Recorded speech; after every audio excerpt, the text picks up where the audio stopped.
Hello learners, my name is Pooja Gupta. Now welcome you once again to my channel English Experience with Pooja. अगर आपको tenses बार बार सीखने के बाद भी याद नहीं रहते, हेल्पिंग वर्ब्स क्या होते हैं, मॉडल्स की सही जगह क्या है, प्रीपोजिशंस को इस्तेमाल करने का ढंग क्या होता है, आर्टिकल्स किस तरह से यूज किए जाते हैं, अगर आपको भी इन्हीं बातों को लेकर बार बार सीखने के बाद भी कंफ्यूजन है तो ये वीडियो सीरीज आप ही के लिए है। आपको इन वीडियो सीरीज में जुड़े रहना है। ये आपका वीडियो सीरीज का पार्ट नंबर 1 है जिसमें हम फर्स्ट 3 बेसिक्स को क्लियर करने वाले हैं। टोटल 6 बेसिक्स हैं जिसको सीख के ही आप इंग्लिश में आगे बढ़ पाएंगे और आज हम फर्स्ट 3 को क्लियर करने वाले हैं। तो ये वीडियो आपको एंड तक देखना है ताकि आपको दोबारा कभी भी बेसिक्स का कोई वीडियो ना देखना पड़े। जुड़े रहिए मेरे साथ।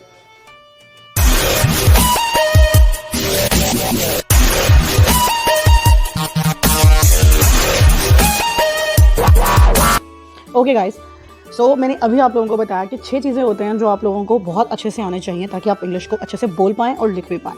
तो उनमें से नंबर 1 जो है वो है हमारा सेंटेंस फॉर्मेशन। सेंटेंसेस को कैसे बनाया जाता है, किस तरह से सेंटेंसेस बनते हैं। हम सब जानते हैं कि इसका जो रूल है वो है सब्जेक्ट, वर्ब और ऑब्जेक्ट। ये और इसी एक ऑर्गेनाइजेशन से हमारे मैक्सिमम सेंटेंसेस बनते हैं।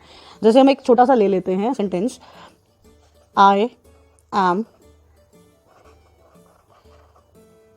Teaching you. So I is my subject, teaching is the verb, and you here plays the role of object. Second one is verb forms. Verb is having 3 forms, verb 1, verb form 2, verb form 3.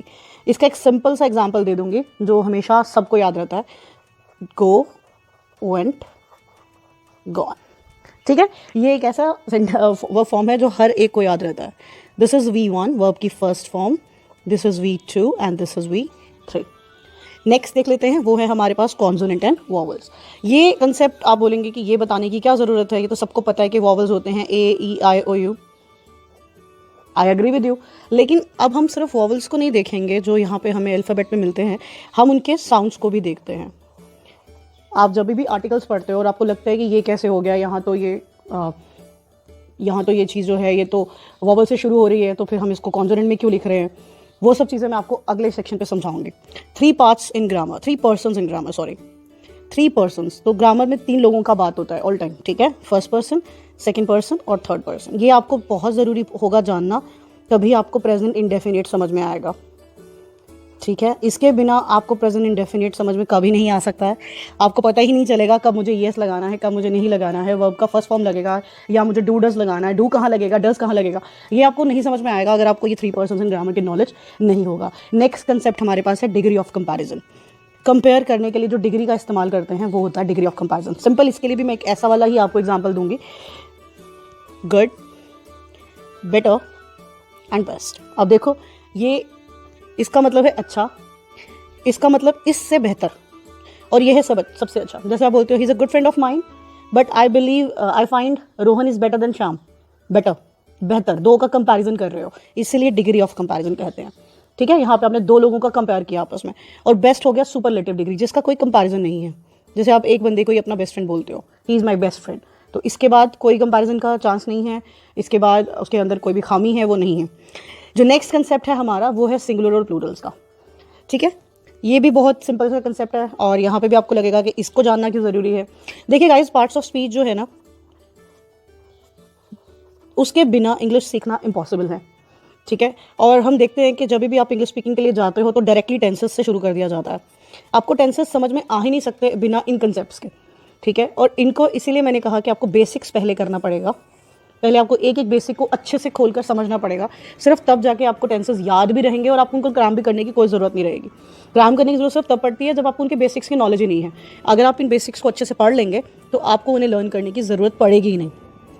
अब इसको देख लेते हैं, singular plural क्यों है, मैंने यहाँ क्यों लिख रखा है। देखिए, मैं एक सिंपल सा इसका भी एग्जाम्पल लूँगी ताकि आपको ये याद रहे।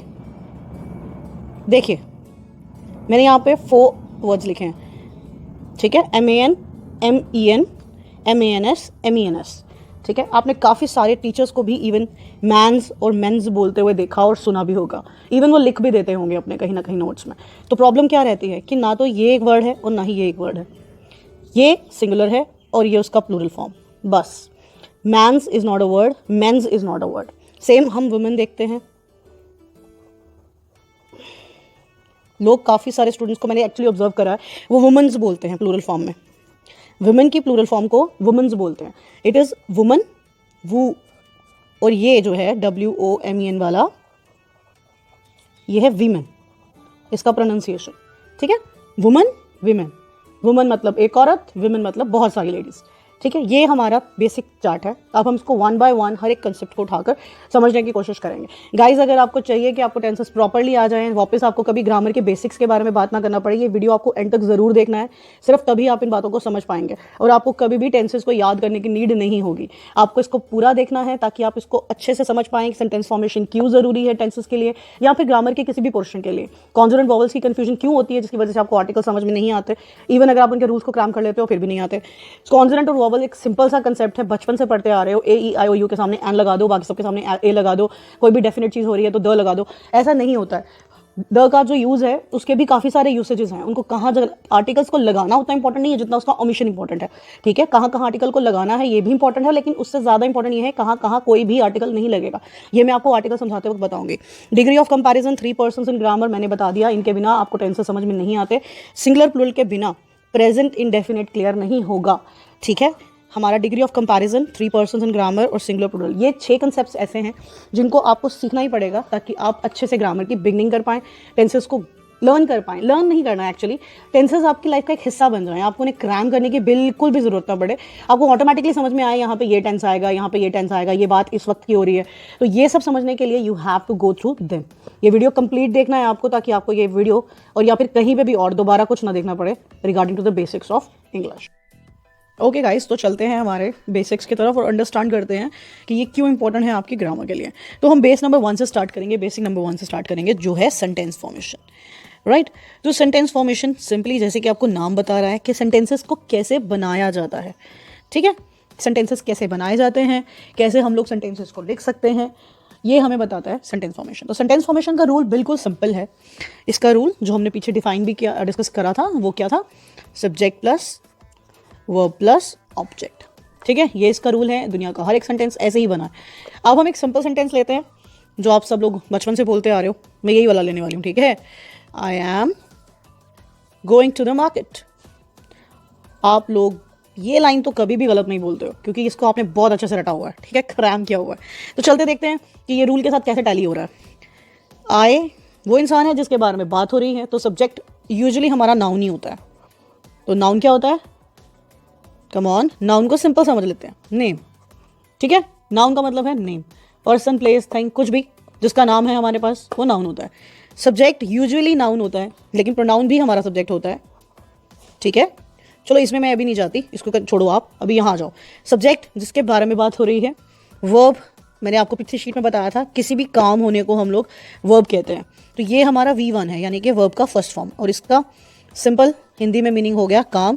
किसी भी सेंटेंस में जो भी वर्ब होता है वो एक्टिविटी या एक्शन कर रहा होता है, तो ये हमारा वर्ब है।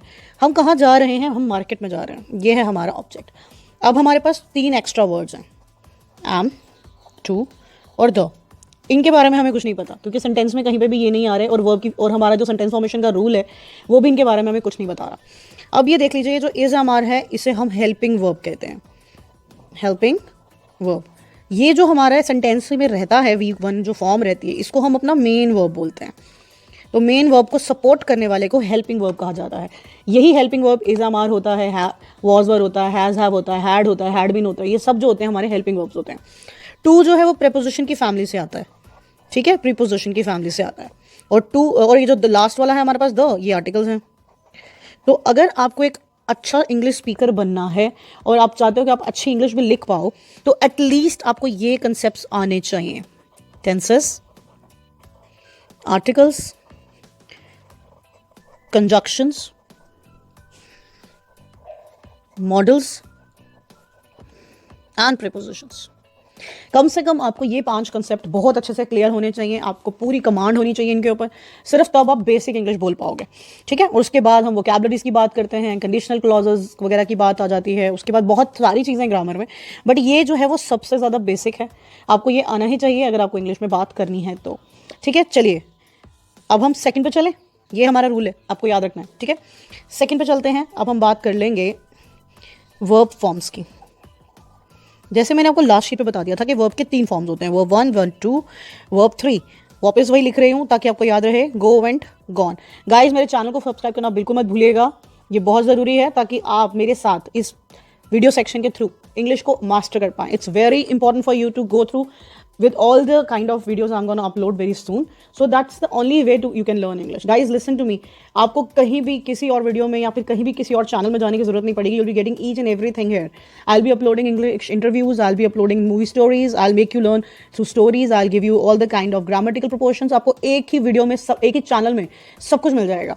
ठीक है, इसके लिए चाहिए कि आप मुझे सब्सक्राइब करें, प्लीज़ लाइक करो वीडियो को, मुझे मोटिवेशन मिलेगा कि मुझे और ऐसे वीडियोस बनाने हैं। और कमेंट सेक्शन में अपने डाउट्स को और एप्रिसिएशन को डेफिनेटली लिखना मत भूलिएगा। ओके, चलो चलते हैं। गो, वेंट, गॉन। अब कोई काम मैंने किया, do, did, done.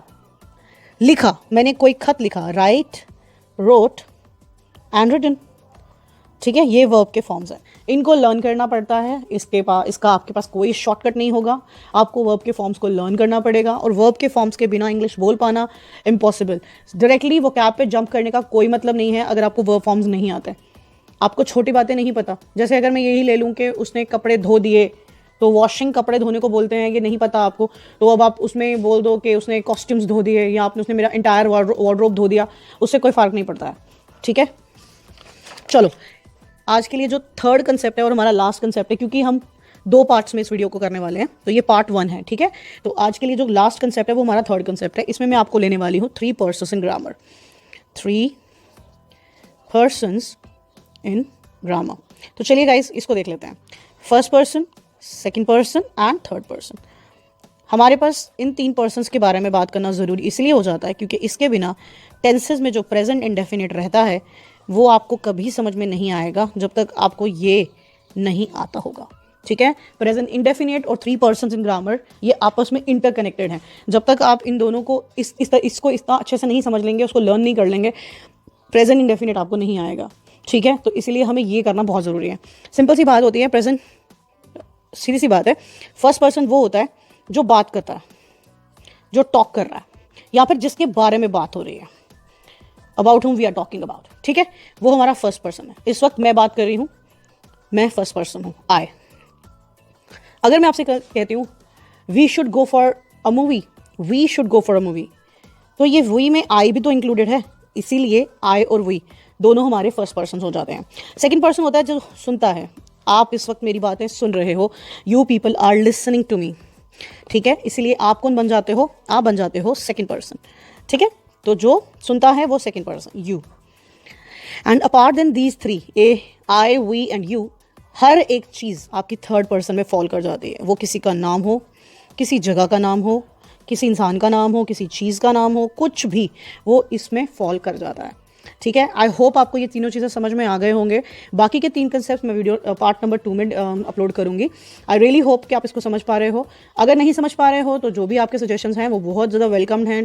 Comment section में जाके ज़रूर बताइए how did you feel about this video. Do subscribe the channel and hit the like button. Thank you.